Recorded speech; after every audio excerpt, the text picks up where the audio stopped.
خواتین و حضرات، میں منتظمین گلف اردو کونسل کا بہت ممنون ہوں جنہوں نے آج کی یہ محفل آراستہ و پیراستہ کی، اور صاحب خانہ اور خاتون خانہ کی سلیقہ شاعری جو ہے وہ ہمیں یہاں بیٹھنے پر مجبور کر رہی ہے۔ یہی بات میں ناظم تقریر سے کہہ رہا تھا کہ اگر ہم واپس لوٹ گئے تو شاید محفل سنبھلنا مشکل ہو جائے، چونکہ محفل بقامت کہتر بقیمت بہتر ہے اور مختصر ترین محفل ہے، جبکہ یہ جو مصنفہ ہیں یہ اس سے کئی گنا بڑی محفل کی حقدار تھیں۔ تنگی وقت اور تنگی دامہ پیش نظر ہو سکتا ہے۔ آج کی شام مجھ سے بیشتر مختلف حضرات نے محترمہ کے حوالے سے بات کی۔ ناظر کڑپی صاحب نے، ڈاکٹر عامل کدوائی صاحب نے، خالد سجاد صاحب نے، اور مختلف احباب نے، سب کے نام مجھے نہیں ہے، محترمہ صبیحہ بلگرامی صاحبہ نے، شفیع صاحب نے، افروز عالم بذات خود، سائیں نواز۔ میں اپنی گفتگو کا سرا وہیں پہ جوڑتا ہوں جہاں محمد فیصل نے چھوڑا ہے۔ مجھے یقین تھا کہ فیصل بہت اچھی گفتگو کرتا ہے، میرا فخر ہے، یہ پڑھتا ہے اور پڑھنے پر اپنی فطرت کے ہاتھوں مجبور بھی ہے، مطالعہ کرتا رہتا ہے۔ اس نے تنقید کے حوالے سے بات کہی، میں اسی میں اضافہ کرتے ہوئے یہ بات کہوں گا کہ جو بات ناظر کڑپی صاحب نے چھیڑی تھی اور پھر وہ پہنچی ہے محمد فیصل تک اور محمد فیصل سے مجھ تک، سماعت فرمائیے کہ میتھیو آرنر نے کہا تھا تنقید لمحہ تخلیق کی باز افرینی کرتی ہے، ریکریٹ کرتی ہے، وہ فن پارے کے باطن سے اس موڈ کو تلاش کرتی ہے جو تخلیق کار کے ذہن میں ہوتا ہے۔ اور پھر اسی بات کو ٹی ایس ایلیٹ نے آگے بڑھاتے ہوئے کہا تھا کہ بعض شاعر ایک دوسرے سے اس لیے سبقت لے جاتے ہیں کہ ان میں تنقیدی بصیرت زیادہ ہوتی ہے۔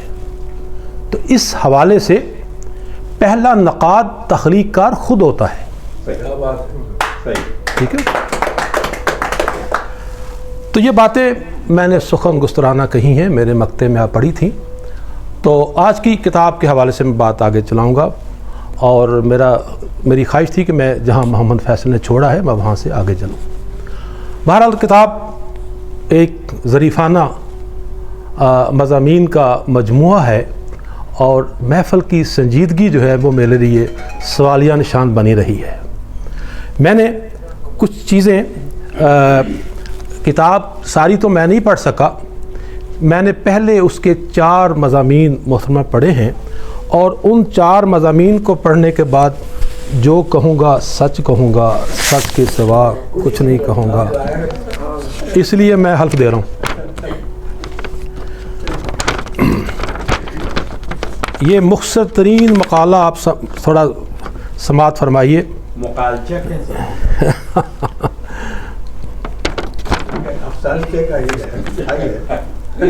جی، گلدستہ مضامین ادب دریچہ،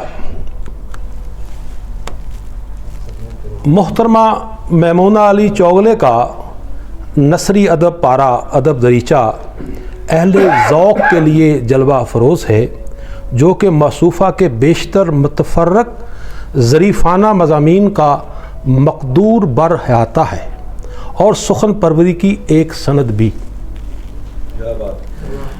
پیش لفظ پیام برے نو ہے کہ مصنفہ سرحدی پہرہ داری کے باوجود سماجی عمل کی جکڑ بندیوں کو خاطر میں نہیں لائی، مزید برآں وسائل کی عدم دستیابی کے باوجود پاک و ہند کے شعر و ادب سے وابستگان کے ساتھ اپنی ادبی دنیا بسائے ہوئے ہیں، اور یوں رقم تراز ہیں کہ فرماتی ہیں کتاب ہماری دنیا ہے، سو ہمیں کتاب نگر کی بقا کے لیے کوشش اور دعا کرتے رہنا چاہیے۔ میں آپ کو سیکنڈ کرتا ہوں۔ مصنفہ نے چیدہ چیدہ اہل ادب کو یہاں موضوع گفتگو ٹھہرایا ہے اور راکم الحروف نے چنیدہ چنیدہ کو یہاں گفتگو کا موضوع ٹھہرایا ہے۔ جیسا کہ میں نے کہا، میں کتاب مکمل طور پر نہیں پڑھ سکا، جو پہلے چند مضامین میری نظر سے گزرے ہیں ان پہ میری رائے آپ کے سامنے ہے۔ رابندر ناتھ ٹیگور کے شاعرانہ اسلوب بیان، فن ناول نگاری اور طرز افسانہ نویسی کو سراہا گیا ہے۔ اسی سلسلے کو آگے بڑھاتے ہوئے فکر تونسوی کو بے باک طنز نگار گردان کر خاکسار کے استاد محترم ڈاکٹر طاہر تونسوی کی یاد کو بھی تازگی بخشی ہے، کیونکہ دونوں ایک ہی گاؤں تونسا سے تعلق رکھتے ہیں۔ تونسا پاکستان کے صوبہ پنجاب کا ایک بیکورڈ سا ایریا ہے اور میں اس گاؤں میں جا چکا ہوں۔ تو ڈاکٹر طاہر تونسوی بھی اسی تونسا سے تعلق رکھتے تھے اور وہ بھی بڑے اچھے مزاح نگار تھے۔ ان کا ایک جملہ تھا، میں اپنا جملہ ضائع نہیں کرتا، بندہ ضائع کر دیتا ہوں۔ اور انہی کا وہ تونسا سے تھے، تونسا کا چونکہ ذکر ہے تو مجھے وہ چیزیں، تو ان کا ایک شعر بھی خالد بھائی بڑا معروف ہوا تھا۔ انہوں نے کہا تھا، وہ میرے استاد تھے ایم اے میں جب ماسٹر کر رہا تھا، یہ اپنے مقدر کی باتیں ہیں طاہر، یہ اپنے مقدر کی باتیں ہیں طاہر، بچے دشمنوں سے تو یاروں نے لوٹا۔ وہ بھی تونسا سے تعلق رکھتے تھے۔ تو آگے چلیے، مشتاق احمد یوسفی کو بابائے ظرافت سے نواز کر چوغلے صاحبہ نے عہد یوسفی میں زندہ ہونے کا عملی ثبوت فراہم کیا ہے۔ یہ یوسفی کے ساتھ جو نسبت ہے یہ مجمع میں اور محترمہ میمونہ علی چوغلے میں مشترک ہے، چونکہ عہد یوسفی صاحب کا جو مزاح ہے وہ لفظی مزاح ہے اور کمال کی باتیں کرتے ہیں۔ چونکہ ظریفانہ کتاب کی رونمائی ہے تو میں اس سادگی میں کچھ پرکاری بھی شامل کرنا چاہتا ہوں۔ یوسفی کہتا ہے کہ میرا یقین ہے کہ کافی پینے والے لوگ آخرت کی سزا سے بچ جائیں گے۔ اگر آپ کو میری بات پہ یقین نہ آئے تو کافی کسی بچے کے منہ میں ڈال کر دیکھیں، وہ کڑوی ہوتی ہے، کسالی ہوتی ہے وہ۔ تو اسی طرح یوسفی لکھتے ہیں جوش ملیحہ آبادی کے بارے میں کہ زبان ان کے گھر کی لونڈی ہے اور اس کے ساتھ سلوک بھی ویسے ہی کرتے ہیں۔ تو یہ یوسفی صاحب کا ایک خاص یہ انداز ہے، اور بھی بے شمار باتیں ہو سکتی ہیں۔ کئی باتیں ایسی ہیں جو یوسفی صاحب کی برسر محفل اور خاص طور پر گھر کے اندر نہیں کہی جا سکتی، لیکن یوسفی صاحب کے ساتھ ساتھ محترمہ نے ساتھ ہی یوسفی کی بحث میں مرزا غالب کی حریفانہ اور ظریفانہ واردات کو بزلہ سنجی قرار دیا ہے۔ بس میں ایسے ہی ہے، غالب کی بزلہ سنجی اور ظریفانہ۔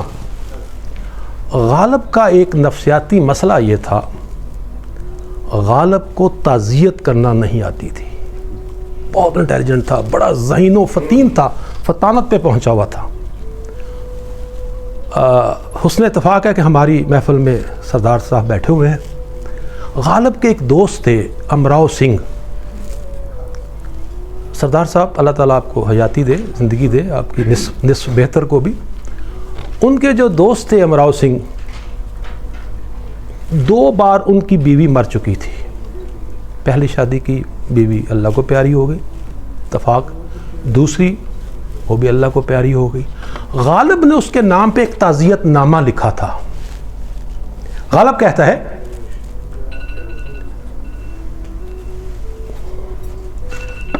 جی کسی ایک چیز کو ہی سماعت کیا جا سکتا ہے نا، یا صدر کو برداشت کرے۔ اچھا، غالب نے تعزیت نامے میں کہا تھا، امراؤ سنگھ کے حال پر مجھے رحم اور اپنے پہ ترس آتا ہے. سردار جی میں معذرت کے ساتھ آپ بڑے ہیں. امراؤ سنگھ کے حال پر مجھے رحم اور اپنے پہ ترس آتا ہے. اللہ اللہ ایک وہ ہیں کہ 2 بار ان کے پاؤں کی بیڑی کٹ چکی ہے، اور ایک ہم ہیں کہ جو پھانسی کا پھندا گلے میں پڑا ہے، نہ پھندا ہی ٹوٹتا ہے نہ دام ہی نکلتا ہے. یہ غالب کے لفظ پر لفظ میں آپ کو سنا رہا ہوں. چونکہ کتاب میں ظریفانہ طنز و مزاح کی باتیں ہیں تو پتہ نہیں کیوں محفل سنجیدگی کی طرف چلی گئی تھی. میں غالب ہی کہ ایک خطوط کا ایک اور حوالہ دیتے بات آگے بڑھاؤں گا. نظر بھائی غالب لکھتے ہیں، کہتے ہیں کہ غالب روزہ نہیں رکھتا. ارے بھائی روزہ رکھتا ہوں، روزے کو بہلاتا رہتا ہوں. کبھی حقہ پی لیا، کبھی ٹکڑا روٹی کا کھا لیا، کبھی چلو بھر پانی. عجیب فہم لوگ ہیں، کہتے ہیں کہ غالب روزہ نہیں رکھتا. تو یہ غالب کا انداز ہے.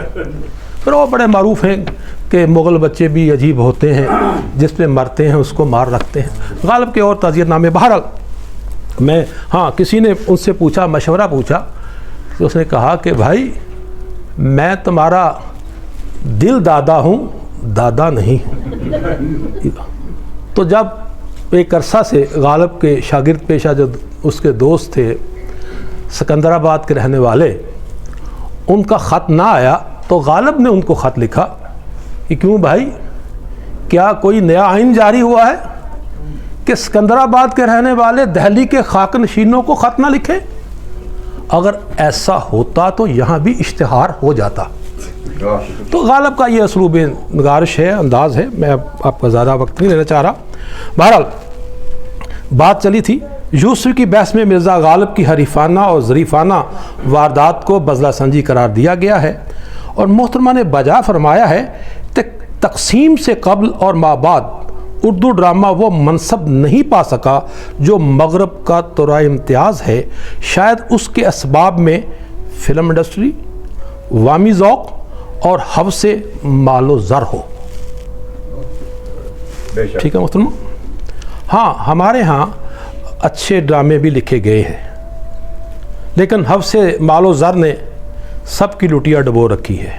جہاں جہاں بھی یہ ظالم پہنچی ہے، نو دولتیہ معاشرے کی عطا ہے. کویت میں اردو کے عنوان سے جو مضمون باندھا گیا ہے وہ متقدمین اور متاخرین ساکنان ریگزار کویت کی شعر و ادب کی ترویج کے لیے کی گئی کاوشوں کا ایک خوبصورت اعتراف ہے. اگر کویت میں اقبالیات کا تذکرہ بھی در آتا تو شاید ممکن ہوتا خاکسار بھی شامل ادب دریچہ ٹھہرتا. چلو کوئی بات نہیں، پیوستہ رہ شجر سے امید بہار. مضمون کی طوالت کی فکر مندی میں ادب دریچہ کی دیگر ادب پرور شخصیات کو یہاں زیر بحث نہیں لایا جا سکا تاکہ مضمون کی ثقالت اور طوالت میرے سامعین پر گران نہ گزرے. اور اس کامیاب محفل کے انعقاد پر میں صاحب خانہ، خاتون خانہ اور صاحب کتاب اور تمام خواتین و حضرات کو مبارکباد پیش کرتا ہوں. بہت شکریہ. اور جیسا کہ میں نے گفتگو کے آغاز میں یہ کہا کہ انشاءاللہ ہم ابھی بیٹھیں گے اور محفل کو اس طرح ہم جاری و ساری رکھنا چاہتے ہیں، باقی جو مزاج ناظم تقریب میں آئے. بہت بہت شکریہ صدر کے مقالہ اور ان کے اظہار خیال کے بعد. بہت اچھا رہا سر، بہت اچھا ادب کے حوالے سے